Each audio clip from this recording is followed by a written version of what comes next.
Hello, નમસ્કાર. આ વિડીયોમાં આપણે જોઈશું કે વિદ્યાર્થીની ફી માફ કઈ રીતે કરવી. હવે સોફ્ટવેરમાં વિદ્યાર્થીની ફી જો કોઈને માફ કરવી હોય તો તેના માટે ઉપયોગિતામાં અકાઉન્ટ, તેમાં ટ્રાન્ઝેક્શન, આમાં ફી કલેક્શનમાં જવું.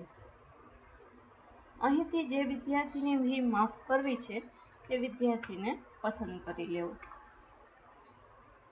આ રીતે વિદ્યાર્થી પસંદ થઈ ગયા બાદ તેની જે કાંઈ રકમ માફ કરવી છે તે અહીં વાઇડ અમાઉન્ટમાં લખવી. આ રીતે માફ કરવાની રકમ અહીં વાઇડમાં લખી એન્ટર આપી અને જે રીતે તમે પહોંચ કાઢો છો સેમ તે રીતે જ રેગ્યુલર પહોંચ કાઢવી. હવે ક્યારેક એવું બને કે અમુક ટકા રકમ તમારે માફ કરવી છે અને અમુક ટકા રકમ તમારે લેવી છે.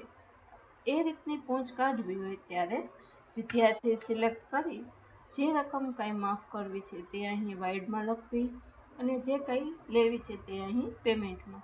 દાખલા તરીકે પ્રથમ સત્રની ફી 8,000 છે તો તેમાંથી તમારે 4,000 રૂપિયા માફ કરવા છે અને 4,000 રૂપિયા તમારે લેવા છે. તો જે કોઈ રકમ તમારે લેવી છે તે તમારે અહીં પેમેન્ટમાં લખવી અને ત્યારબાદ જે માફ કરવી છે તે તમારે વાઇડમાં લખવી. આ રીતે રકમ લખી અને એન્ટર આપી અને તમારે પહોંચ કાઢવી. એકાઉન્ટમાં જે રીતે તમે ફી લ્યો છો સેમ તે જ રીતે બેંક અથવા કેશ જે રીતે ફી આવી હોય તે રીતે અહીંથી તમારે એકાઉન્ટ પસંદ કરવાનું રહેશે અને પહોંચ તમે બનાવી શકશો. હવે ક્યારેક એવું બને કે તમારે ટોટલ ફી છે તેમાંથી તમારે અમુક ટકા રકમ ફી માફી આપવી છે તો ત્યારે કઈ રીતે કરવું. ત્યારે તે વિદ્યાર્થી સિલેક્ટ થઈ ગયા બાદ દાખલા તરીકે આ વિદ્યાર્થીની ફી ટોટલ 20,000 છે.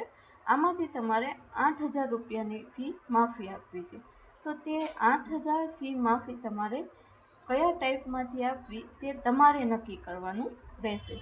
દાખલા તરીકે પ્રથમ સત્રમાંથી 2,000, બીજા સત્રમાંથી બીજા 2,000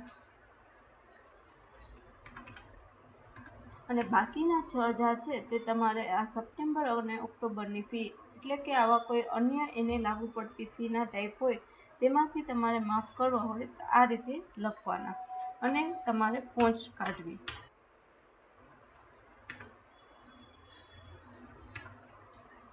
બરાબર. આ રીતે પહોંચ નીકળી ગયા બાદ ફરીથી તે વિદ્યાર્થી તમે સર્ચ કરીને જોઈ શકો છો કે એની માફીની જે રકમ હતી ત્યારબાદની તમને માફ થયેલ બાદની જ રકમ હવે જોવા મળશે જે તમે અહીં જોઈ શકો છો. તો આ રીતે જો કોઈ ટોટલ અમાઉન્ટમાંથી અમુક ટકા રકમ તમારે બાદ કરવાની રહે ત્યારે તમારે જાતે નક્કી કરવાનું રહેશે કે એ માફીની રકમ તમારે કયા ટાઈપમાંથી માફ કરવી. તો આ રીતે તમે માફી કરી શકો છો વિદ્યાર્થીની ફીની.